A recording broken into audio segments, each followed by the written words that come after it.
All right, so if you remember yesterday when I posted about Mercy Chinwo, I said I was going to do more investigation and I will come out with my findings. And to be honest, what I've found so far, I am really disappointed in Mercy Chinwo and everything she represents. Everything. Disappointed in her and all her team. All these things they are doing, disguising under the name of gospel and Christianity. It's just so sad. Now, I will not be using allegedly in this video because I'll be posting with proof and a lot of evidence in the video. And after this video, if Mercy Chinwo feel like Verydarkman is lying and they have anything to counter my proof that I'm posting here, they can take me to court. Yes, they can take me to court. But you see this one I won't do, I will not let you people do it. It's not the one where you do because you have a bigger media. I also have media. Yeah, I also have media. So let's start. It is true that a former record label boss, Eezee, seized a royalty for over 1 year. It is true. But why did he do it? Now, unlike her, that they were hiding the dates. If you go back to her video, they were hiding the dates in her videos. Some of the dates, especially when she said the guy took her to court, she hid the dates. I'll provide everything with dates and proof. Now, this is the genesis of the problem. Eezee record label, the record label where Mercy Chinwo was signed into, they sent her a letter, an email, and this is the email. This email was sent on the 21st of March 2023. This was where the whole wahala started. Now, this is the heading of the letter. Notice of breach of contract and infringement of copyright against Mercy Chinwo. Now, I'll go straight to the important part where inside the email it says to Mercy Chinwo now, kindly note herewith that we have raised the issue of no communication and non-remittance of money from performance at various events, which was intentionally boycotted to your personal account against the agreed provided organizational account. On our email to you on the 12th of April 2022, consequently, all royalties due to you were paid to you in full. However, royalties for streams of content and distributed on virtual platform was paid till the first quarter of 2022, being received and paid quarterly as agreed and reported. Further to this, you were informed through our mutual pastor, Reverend Temple Odoko, of the fact that your royalties from virtual stream from second quarter of 2022 will be retained until you take step to repair this breach, and adequate reconciliation is done in the interest of all parties. Based on the foregoing, your exploitation of the song, composition, and musical work production without prior authorization from us is an infringement. Now, it is self-explanatory. So what happened was that Mercy Chinwo was going behind the record label to go and collect shows. She was collecting gigs and she was not remitting money to the record label. She was collecting money, going for different shows behind the record label and behind the agreement.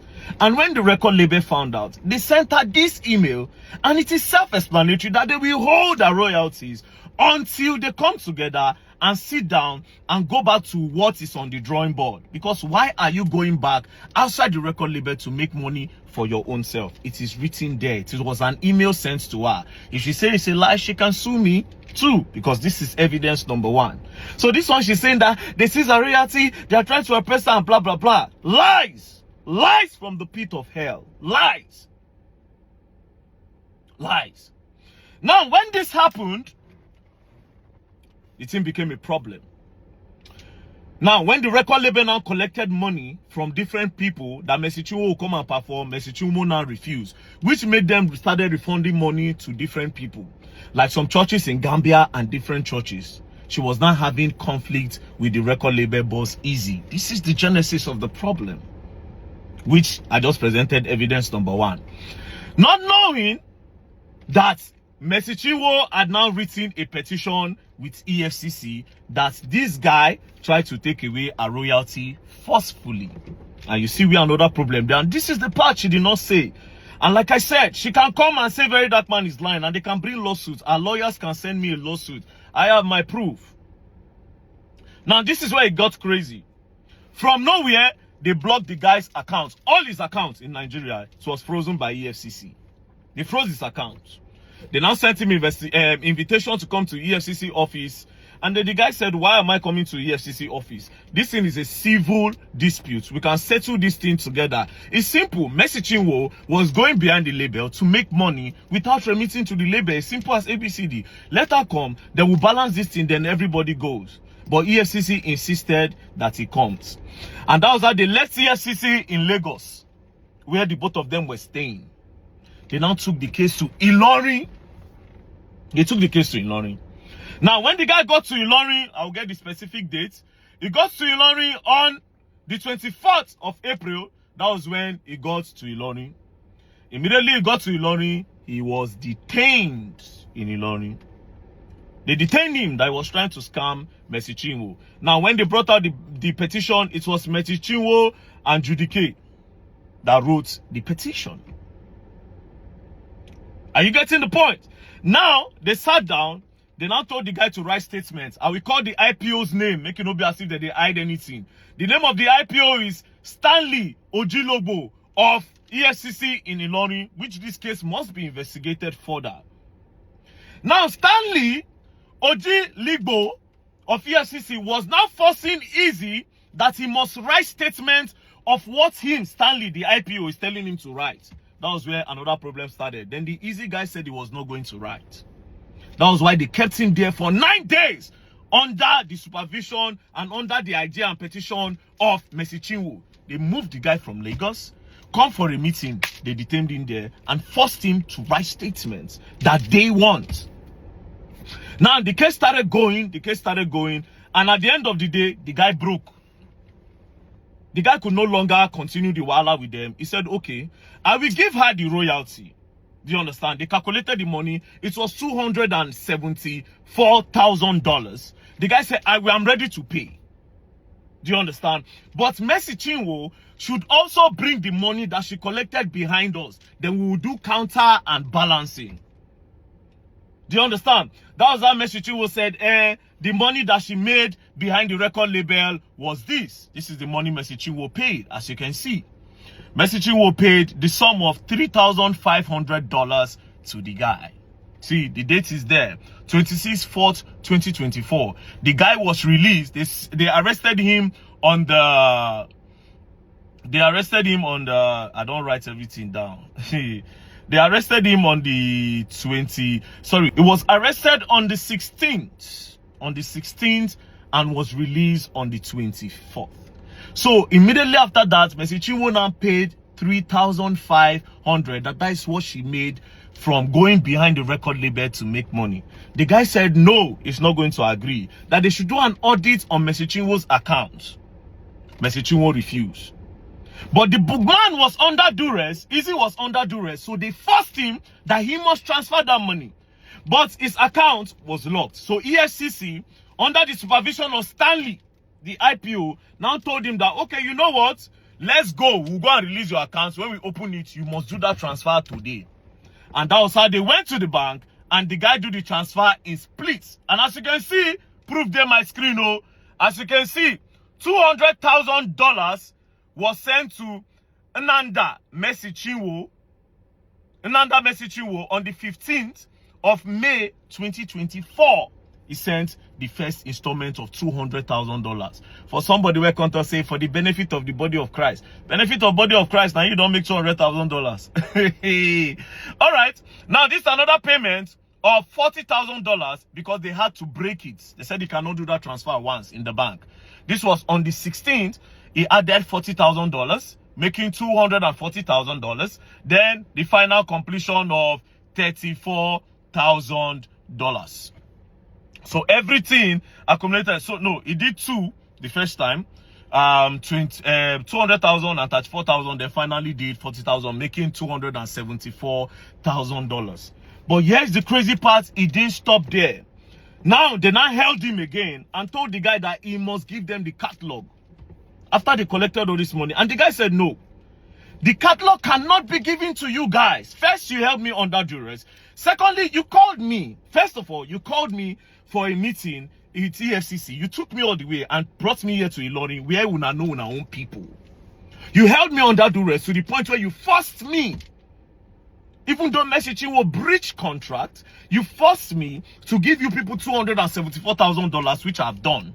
Now you are coming to tell me to give you the whole catalog on my 100% investment. That being said, I asked, I said, where did you meet Mercy Chinwo? Like I said, Mercy Chinwo can come and say Verydarkman is lying. This guy said he met Mercy Chinwo in 2012 before Mercy Chinwo went to Nigerian Idol. That they were all a supporting system for the idols. And after she scaled through with the idols, after she made some small money, she ran away. Then she came back in 2017 when she no longer have money and started begging Eezee that Eezee should sign her. Eezee said he told her that I cannot sign you. I have already seen the kind of person that you are when you have money. We all supported you for the Nigerian Idols. We gathered money to vote you. We were your backup for the musical part. When you made the money, you ran away. Now, after 2012, you're coming back after 5 years in 2017 to say I should sign you. And this was the period where Eezee was managing Frank Edwards and some other big stars.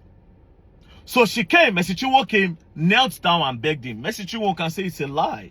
There are witnesses to this. That was how Eezee now brought Mercy Chinwo in. And that was how they now signed. Now, my investigation, according to that signing, that letter that their Mercy Chinwo said it was forged. Now, see how it happened. In 2017, they did a 5 years contract, but they didn't write it on a paper because the record label was still growing. Then in 2019, when the record label have gotten base, Mercy Chinwo had already done the blow, they go far. That was when they now decided to put it on paper. So they printed the paper for 2019. Then he now said, wait, we started this contract in 2015. If you sign in 2019, 5 years with 2019, it means you have served me for 7 years. So what is it is, we'll write 2017 so that you just serve for 5 years instead of 7 years. Which they agreed. So they changed the 9 to 7. That's when Mercy Chinwo was saying a forgery. They changed the 9 to 7. And Mercy Chinwo signed with witnesses around, and the Eezee also signed. So that thing was not forgery. So I was right before my investigation. You still not the see. Now you are coming out to say, oh, he bullied you, he oppressed you. Well, it's the other way around. Now this is where it got crazy. I don't save all their names. I don't save their names. Wait till be the name of the pastor. Now, Eezee said one day, Apostle Aslem Maduboko of Revival Assembly called him and said, come. When he came, he said, I want you to give Mercy Chinwo the catalog. That was where there's a problem. So all this one, when she did here, they thought, say, I have God, you have bloggers. You have God and fathers, actually. My instincts know they lie. I saw that video and knew something was up. I saw the video and I knew something was up. Nigerians don't investigate nothing. Nothing. So, what is going on now is that they are trying to force Eezee to give them catalog, which is not supposed to be. And then when she saw that the guy was not buying into pressure, they threatened the guy. They tried to oppress the guy by taking him from Lagos to EFCC in Ilorin, detaining him for almost 9 days. They didn't stop there. Under duress, they made him remove money from his account and pay her, even though she also refused to bring her own side of the bargain. She refused to let them audit her account to be sure that she actually collected money from all those people. She now claimed that it was just $3,500. So why did you go and collect $3,500 behind $3,500 behind your record label if you were not trying to be like this? And because the guy refused to give you people a catalog, you change everything around. You come online, they cry. He hates Pastor Jerry Eezee. He hates Pastor Mercy. All lies! All lies! All lies. Now, let me tell you, I will sum this video like this, right? You see this matter? Me, I go follow Eezee Dragamu. Yes, so. Yes, so. You have the media, I also have the media. But yes, what is crazy? My media is stronger because Verydarkman does not lie. You can't pay Verydarkman any money. And Verydarkman have integrity. Nobody beats it in this country. There's no Jupiter that will come and say I paid Verydarkman